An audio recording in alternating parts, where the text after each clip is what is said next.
In the great state of Utah that loves its sports, there's no greater sporting event than BYU versus Utah on the gridiron, and we are breaking it down here today on this crossover episode in a matchup that has maybe the greatest stakes in this historic rivalry. I'm your BYU insider for KSLSports.com, Mitch Harper, host of the Cougar Tracks podcast, and joining me, host of Utah Blockcast, your Utah insider for KSL Sports, Steve Bartle. Steve, in the words of Gus Johnson, googly moogly, we're about to have ourselves a week. Yeah, we are. I think we've already gotten off to a great start this week with the rivalry.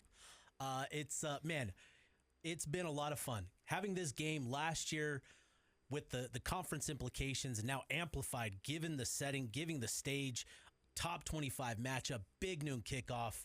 This is a big one, Mitch. I'm excited for this one. BYU and Utah can't agree on anything. Utah says the series started in 1896. BYU says the series started in 1922.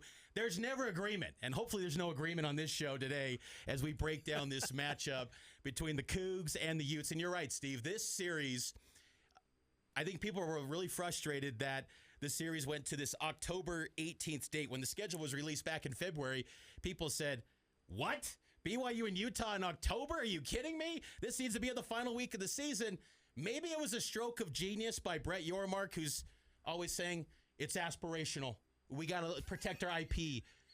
Maybe he was so aspirational in his vision of BYU and Utah that this game has maybe greater stakes than ever because 6-0 BYU, 5-1 Utah.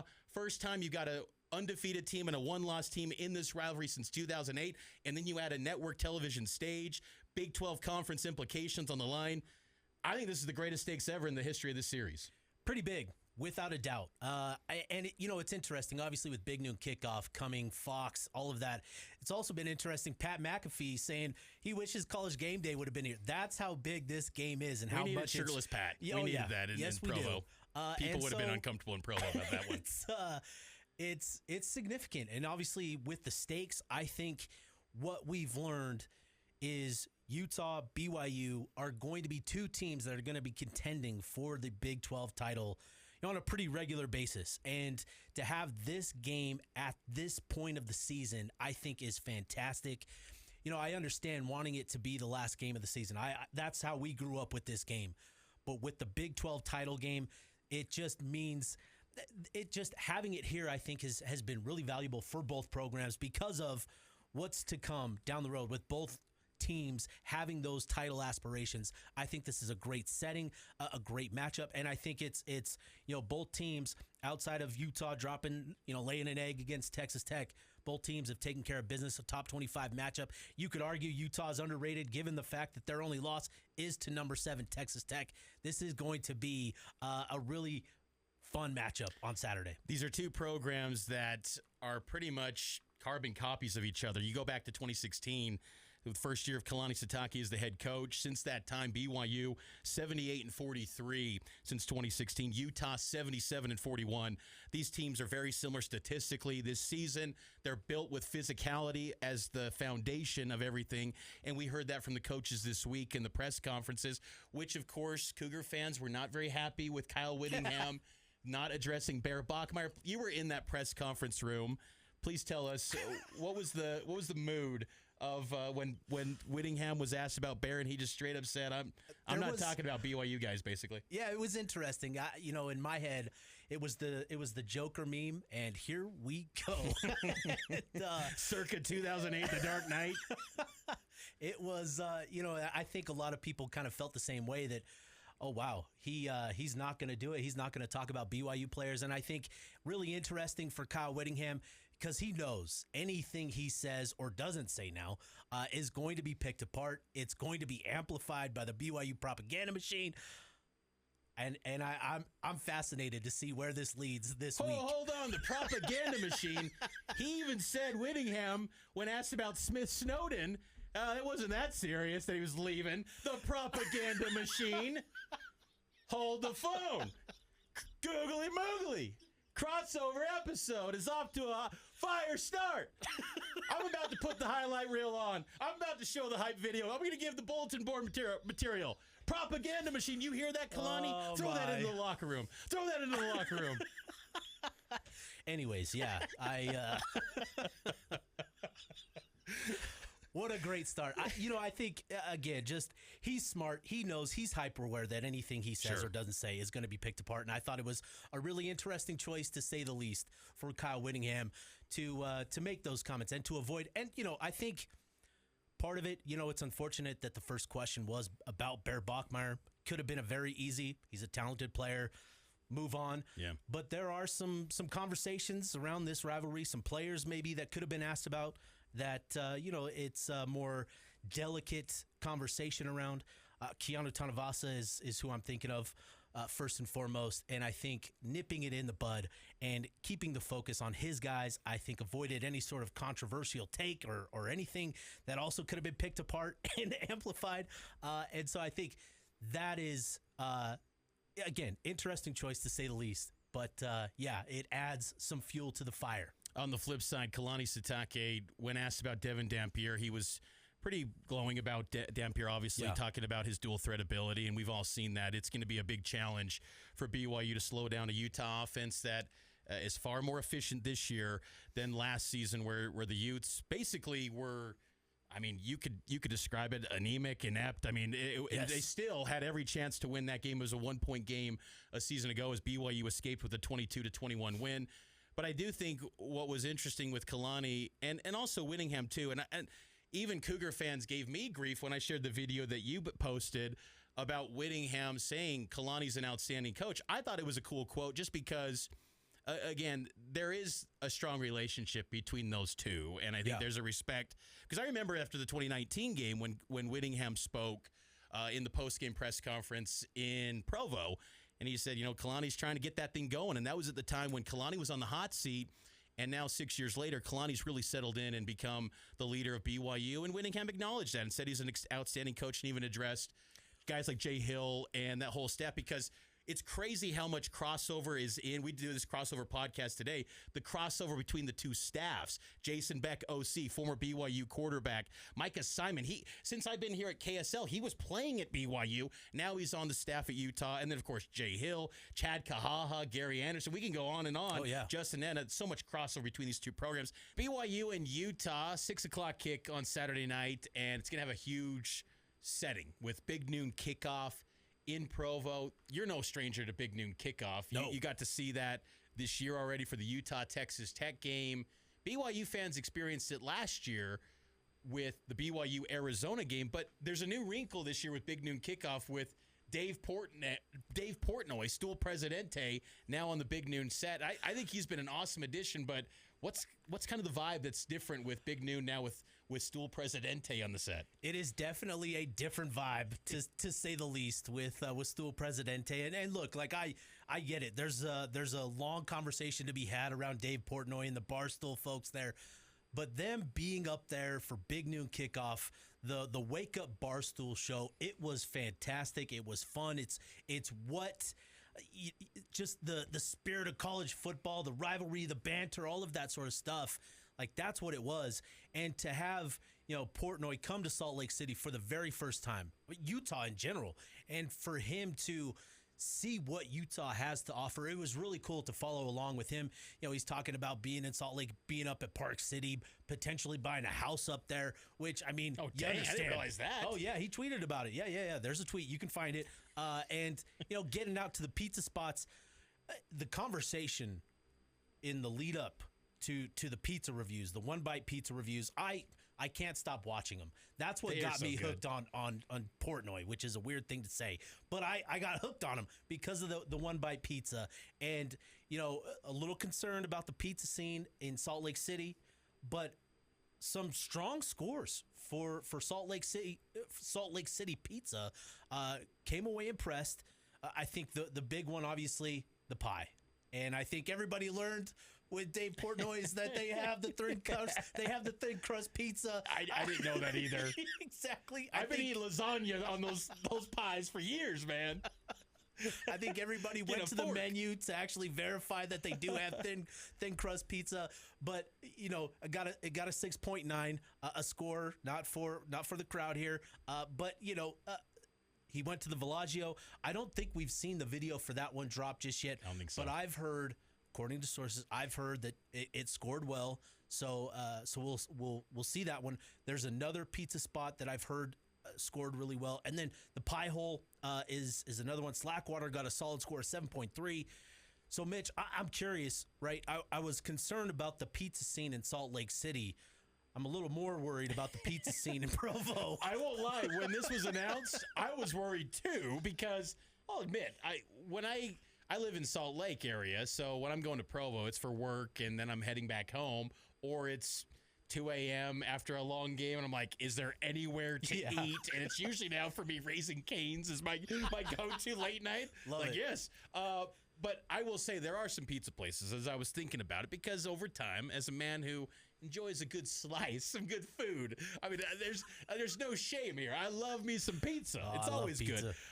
Nico's Pizza, I'd recommend that in Provo. Had that this summer at the BYU football golf media event that Kalani hosts. Nico's Pizza is fairly new in Provo, but I think Dave Portnoy would like that one quite a bit. And then I think the one that's perfect for Portnoy is Lucy's New York Pizza in Orem. That's been around for years in Utah County. I think if there's one that's going to probably get the best score, it would be that for what he likes in pizza. And then I would probably go Brick Oven because it's close to campus, so it's right there next to the indoor practice facility. I don't know if that would score well, but since it's so close to campus, it's on campus, you probably got to go there. And then maybe a throwback, because I remember going to some coaches' shows back in the day at this place, at the shops at Riverwoods, Malawi's Pizza.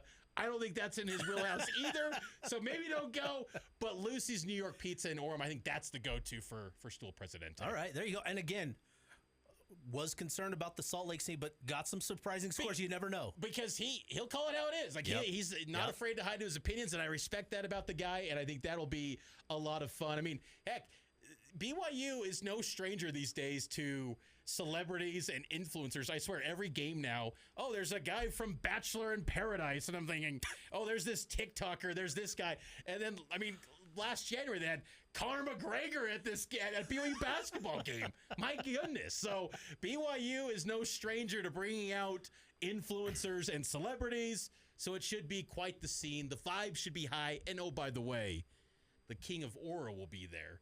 Ryder Lyons is going to be there, the 5-star quarterback commit. He said, see you there, Steve. And that leads in to our next segment here on the show, the stakes in this game. And I bring this up because we talk recruiting, we talk everything. It feels like this game can have an impact in so many ways on many aspects of these two programs. When BYU and Utah meet on the field in football, it's a huge game. And Saturday night, it's no different. I think it's the highest stakes game in the history of this rivalry. It's not hyperbole to me, because I feel like we are entrenched in the history of these programs, both modern day and historically.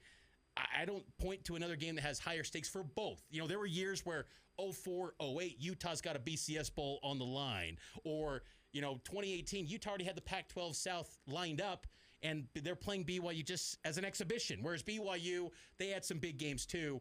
This one, both teams have so much on the line. They have so much on the line.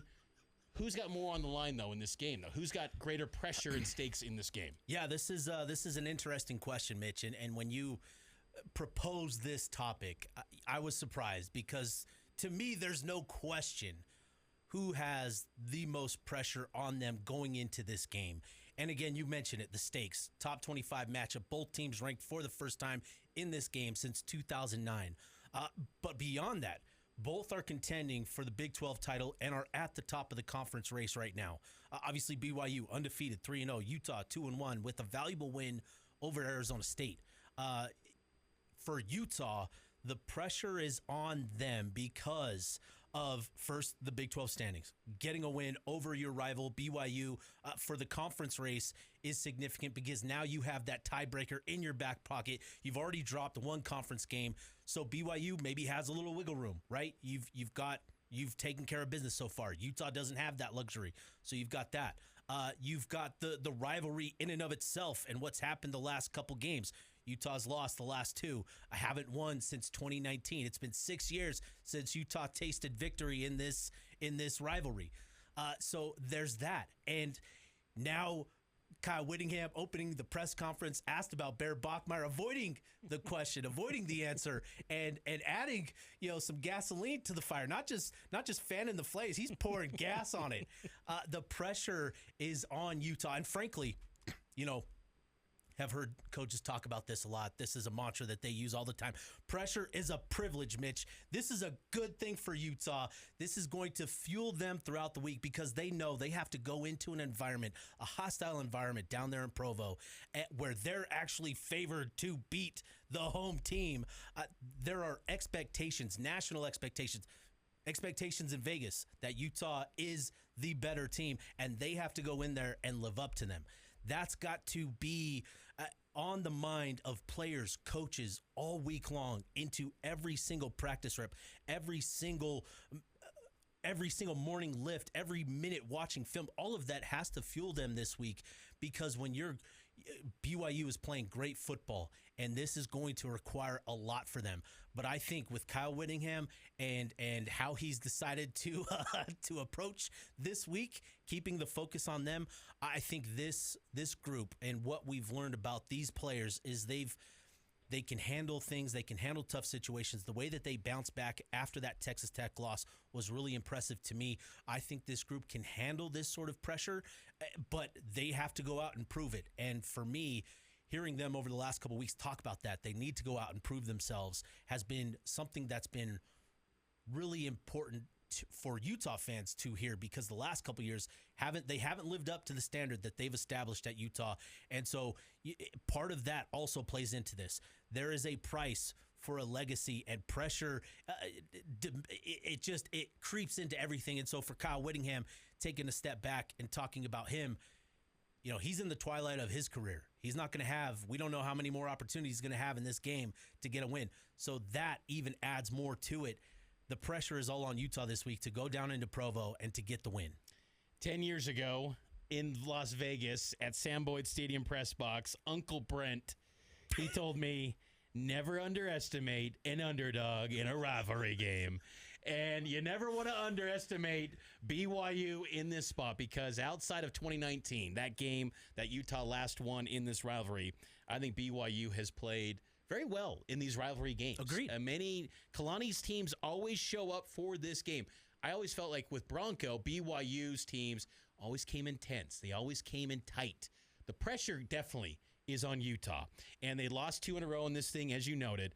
It's an elimination game potentially. Could be Whittingham's final year. But I think also, too, from an off-the-field perspective, this could also hold significance, this rivalry, because BYU had an offseason where they're loading up in NIL resources. They're stepping it up in football. We know basketball is one of the highest resource programs in the sport. BYU is loading up, and Utah does not want to lose any sort of ground from the on-field perspective either, and make claim that they're still the top team. So I agree with you. I think all the pressure is on Utah, but I think that sets up quite well for BYU, because they come into this game very loose. And Kalani's teams always thrive when they're an underdog and they are overlooked. And for many years, BYU has always been overlooked, and they have a chance, if they can take down Utah, to really rewrite the narrative of the physical football team that you can always rely on. That's always been the national calling card, death taxes in Utah.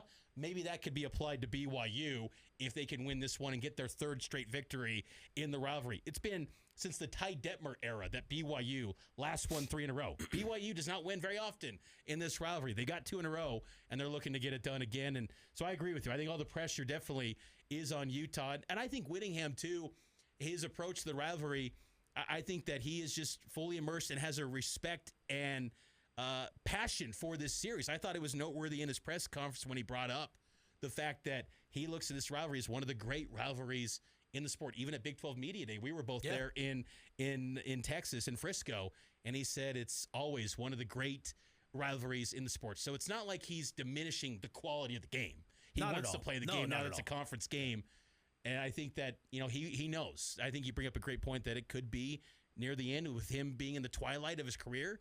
He's sensing an opportunity. But BYU, I think, would relish the opportunity to maybe have it be his last year and send him out with an L. So this is a massive, high-stakes game, Steve, and we're going to have everyone covered on KSLSports.com. Sure are. Looking forward to the rest of the week and the coverage that we're going to provide. We'll be back on Thursday, right, with another episode? We're going to have another episode breaking it all down, X's and O's, the personnel, the schemes, everything you need to know about BYU and Utah. 2025 edition, all on KSLSports.com. And you got to listen to us every single day. Utah Blockcast Daily, Cougar Tracks Daily. We give you daily podcasts on video, audio form. We've got you covered better than anyone else, and it's all on KSLSports.com.